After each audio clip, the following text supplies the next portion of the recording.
Video को पूरा देखना, लाइक शेयर सब्सक्राइब करो या ना करो, बट वीडियो को पूरा देखना, स्किप मत करना। हो सकता है कि आपकी किसी काम की चीज़ छूट जाए। इसमें हम म्यूचुअल ट्रांसफर से रिलेटेड हर एक पॉइंट पर बात करेंगे। ऐसा कोई डाउट नहीं होगा जो आपका क्लियर ना हो। और अगर आप लोग कहेंगे तो मैं वीडियो में भी बता दूंगा कि डीआरएम सर अपने आईडी से किस तरह से फॉरवर्ड करते हैं, एपीओ सर कैसे फॉरवर्ड करते हैं, इन सारों बातों पर क्लियर करेंगे। चलिए वीडियो को शुरू करते हैं। ठीक है, तो रेलवे में ट्रांसफ़र के बारे में डिस्कस करते हैं, है ना। तो पहला एक आता है कैंडिडेट के मन में डर, मैंने तो बॉटम सीनिटी लगाया नहीं, तो क्या अब मेरा ट्रांसफ़र कैंसिल हो जाएगा। हमारा फाइल जो है सुपरवाइज़र, ब्रांच ऑफिसर, डीसी ने गलत जगह पर सेंड कर दिया, तो क्या करें, टाइम कितना लगेगा, अब मेरी फ़ाइल कहाँ जाएगी। तो इन सब बातों पर इस वीडियो में डिस्कस करेंगे, सारे डाउट क्लियर होंगे। ओके, तो बताते हैं आपको। देखिए, मेरी जो रेलवे में ट्रांसफ़र होते हैं ना, वो 4-5 तरीके के होते हैं। पहला होता है ऑन रिक्वेस्ट, ठीक है, ऑन रिक्वेस्ट होता है। और ऑन रिक्वेस्ट के बाद में म्यूचुअल ट्रांसफ़र होता है। ऑन रिक्वेस्ट है, म्यूचुअल ट्रांसफ़र है, डिसेबिलिटी है, डिसेबल चाइल्ड है। डिसेबिलिटी में क्या होता है ना कि अगर आप डिसेबिलिटी है कोई भी तरीके की, तो विदाउट टाइम बाउंडेशन आप जो है अपने डिवीजन में ट्रांसफ़र का रिक्वेस्ट लगा सकते हैं। डिसेबल चाइल्ड, अगर आपका कोई डिसेबल चाइल्ड है तो भी आप लगा सकते हैं उसकी सर्विंग के लिए, है ना। ऑन रिक्वेस्ट में क्या होता है कि मिनिमम 5 ईयर की सर्विस कंडीशन होती है, उसको कंप्लीट करने के बाद ही आप लगा सकते हैं। अच्छा, पता है इन सब में प्रॉब्लम क्या होता है, म्यूचुअल ट्रांसफ़र को छोड़ करके इन सब में प्रॉब्लम क्या होता है कि एक डिवीजन वाइज प्रायोरिटी लिस्ट बनाई जाती है ना, प्रायोरिटी लिस्ट बनाई जाती है, और उसके अकॉर्डिंग जो है ये डिसाइड किया जाता है कि किसको पहले एनओसी दी जाएगी। पहले डिसेबल वाले को दिया जाएगा, ऑन रिक्वेस्ट वाले को दिया जाएगा, या हाँ, एक होता है स्पाउस ग्राउंड, या स्पाउस ग्राउंड वाले को दिया जाएगा। स्पाउस ग्राउंड में कुछ नहीं होता है कि अगर आपकी वाइफ जो है सेंट्रल या स्टेट गवर्नमेंट एम्प्लॉई है, तो उस बेस पे आप जो है अपना ट्रांसफ़र लगा सकते हैं, है ना। तो इन सब में थोड़ा सा टाइम ज़्यादा लग जाता है। तो इन सब में जो सबसे बेस्ट ट्रांसफ़र माना जाता है वो होता है म्यूचुअल ट्रांसफ़र, जिसमें टाइम कम लगता है। तो उस पर हम बात कर लेते हैं। तो देखिए, म्यूचुअल ट्रांसफ़र में होता कुछ नहीं है, आप उनके जगह, वो आपकी जगह पे, है ना। तो इसके लिए हम म्यूचुअल ट्रांसफ़र के लिए हम टोटल स्टेप को 3 पार्ट में डिवाइड करते हैं, part A, part B and part C, है ना। तो पार्ट ए में क्या होगा, पार्ट ए में क्या होगा कि मतलब एक स्टेप आप चलोगे, फिर दूसरा स्टेप आपका पार्टनर चलेगा। पार्ट बी में क्या होगा कि एक एम्प्लॉय पूरा स्टेप क्लियर करेगा। देन पार्ट सी में क्या होगा कि दूसरा एम्प्लॉय पूरा स्टेप क्लियर करेगा। तो सबसे पहले क्या होता है कि मान लेते हैं 2 लोग हैं, मोदी जी हैं और राहुल जी हैं, है ना। मोदी जी ने और राहुल जी ने आपस में म्यूचुअल ट्रांसफ़र करने की सोची। तो सबसे पहले क्या होगा, मोदी जी अपना फॉर्म को फिल करेंगे और सुपरवाइजर के पास में सेंड कर देंगे। सुपरवाइजर क्या होते हैं, जो भी आपकी छुट्टियां वगैरह देता है ना, वो सुपरवाइजर होता है। तो जैसे किसी के एसएस होते हैं, किसी के एसएससी होते हैं, है ना। तो ये सारे होते हैं। फिर राहुल जी अपना फॉर्म को फिल करेंगे, राहुल जी फॉर्म को फिल करेंगे और सेंड कर देंगे अपने सुपरवाइजर को। अच्छा, अब सुपरवाइजर, मोदी जी के जो सुपरवाइजर होंगे, वो फॉर्म को सेंड कर देंगे डीलिंग कलर के पास में। फिर राहुल जी के जो राहुल जी के सुपरवाइजर होंगे, वो डीलिंग कलर के पास में सेंड कर देंगे अपने डीलिंग कलर के पास में। इस तरह से चलती है चीज़ें, है ना। फिर क्या होगा, फिर फिर से जो है फिर जो मोदी जी का जो डीलिंग क्लर्क होगा, वो ब्रांच ऑफिसर के पास में फाइल को सेंड कर देगा, है ना। फिर राहुल जी का जो डीलिंग क्लर्क होगा, DC2 मैंने बोला, DC1 DC2, है ना। राहुल जी का जो वो ब्रांच ऑफिसर 2 के पास में, मतलब राहुल जी के ब्रांच ऑफिसर के पास में फाइल को सेंड कर देगा, ठीक है। अच्छा, अब पार्ट ए कंप्लीट हो जाता है, अब शुरू होता है पार्ट बी, ठीक है। पार्ट बी में क्या होगा, पार्ट बी में जो मोदी जी का जो ब्रांच ऑफिसर है ना, जो मोदी जी का ब्रांच ऑफिसर है, ये मोदी जी का जो ब्रांच ऑफिस, यहाँ सारा कहानी मोदी जी की तरफ से स्टार्ट होगी, ठीक है। मोदी जी की तरफ से ही ये पार्ट भी कंप्लीट होगा। मोदी जी का जो ब्रांच ऑफिसर है, वो वापस से फाइल को सेंड कर देगा किसके पास में, डीसी के पास में।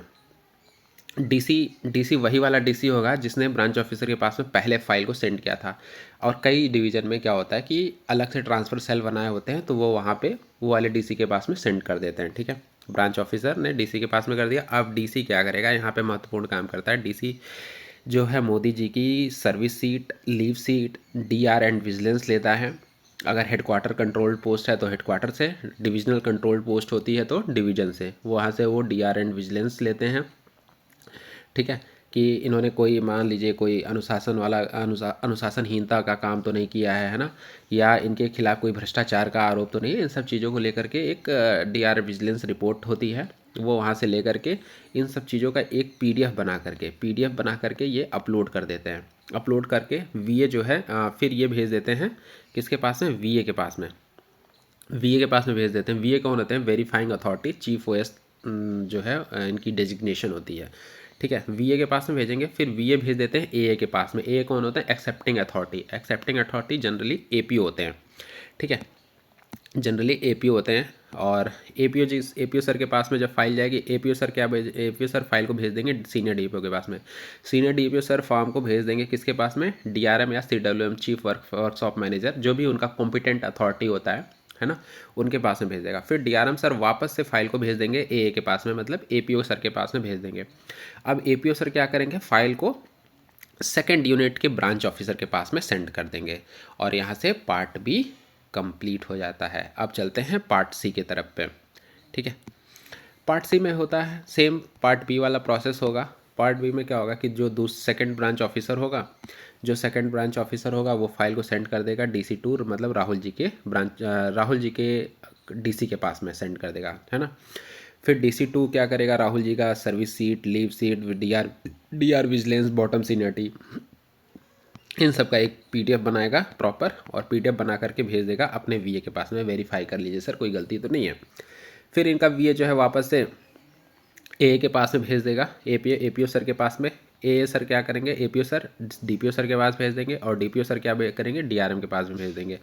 डीआरएम सर वापस से फाइल को ए के पास में भेज देंगे, और वापस से जब एपीओ सर के पास में फाइल आएगी 20 नंबर पे, तो ये यहाँ से फाइनलाइज एंड ड्राफ्ट ऑर्डर कर देंगे। और जैसे ही फाइनलाइज एंड ड्राफ्ट ऑर्डर होगा, दोनों साइड के डीसी को ऑर्डर दिखने लगेगा, यहाँ से आपकी स्पेयरिंग की प्रक्रिया स्टार्ट हो जाएगी।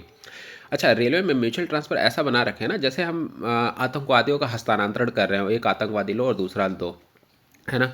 इतना कॉम्प्लिकेटेड है, हालांकि सहूलियत के हिसाब से जितना गवर्नमेंट ने किया है हम लोगों के लिए, काफ़ी अच्छा भी कर दिया कि आसानी से हो जा रहा है।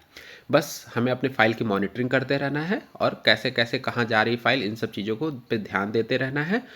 ठीक है, और बस।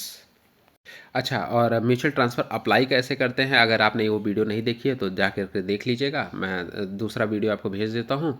और चूँकि एक ही वीडियो काफ़ी लंबी हो जा रही थी, इसलिए मैंने 2 वीडियो बना करके सेपरेटली कर। अच्छा हाँ, एक क्वेश्चन आता है कि बॉटम सीनियरिटी क्या सबको लगाना ज़रूरी नहीं है? तो देखिए, अगर आपका कैटेगरी चेंज होता है, मतलब जनरल, एससी या एसटी से अगर करते हैं, तो ऐसे टाइम पे बॉटम सीनियरिटी लगानी होती है। अपने अपने ब्रांच अपने जो है सीनियर डीपीओ के नाम से एक एप्लीकेशन लिखना होता है कि सेवा में श्रीमान senior DPO sir, subject mutual transfer के संबंध में, कि हम जो है अपना म्यूचुअल ट्रांसफ़र करना चाहते हैं, और हम बॉटम सीनियरिटी के लिए एग्री हैं। इस टाइप से एक एप्लीकेशन बना करके, अगर आपको फॉर्मेट चाहिएगा तो मैं फॉर्मेट भी दे दूंगा। इस टाइप से एक एप्लीकेशन बना करके सीनियर डीपीओ सर के पास में भेजेंगे। याद रखें, सिर्फ एससी एसटी के लिए ऐसा होता है। अगर जनरल टू ओबीसी और ओबीसी टू जनरल करते हैं, तो उसमें बॉटम सीनियरिटी में जाने की ज़रूरत नहीं होती है। उसमें क्या होता है कि जो भी उसमें आ, जो भी जूनियर एम्प्लॉय होता है ना, उसकी सीनियरिटी दोनों को मिल जाती है, तो इसलिए उसमें बॉटम सीनियरिटी की जरूरत नहीं होती। लेकिन हाँ, एससी एसटी से करने पे क्या होता है, शायद एससी एसटी से करने पे क्या होता है कि हम बॉटम सीनियरिटी मिलती है। बॉटम मतलब उस डिवीज़न में जितने भी पॉइंट्स मैन है ना, उस डिवीज़न में सबसे आप लोअर पे रहोगे, वो होती है बॉटम सीनियरिटी। ठीक है, बाकी के अगर कोई डाउट होंगे तो आप कमेंट्स कीजिएगा, मैं उसका आंसर दे दूँगा। Thank you.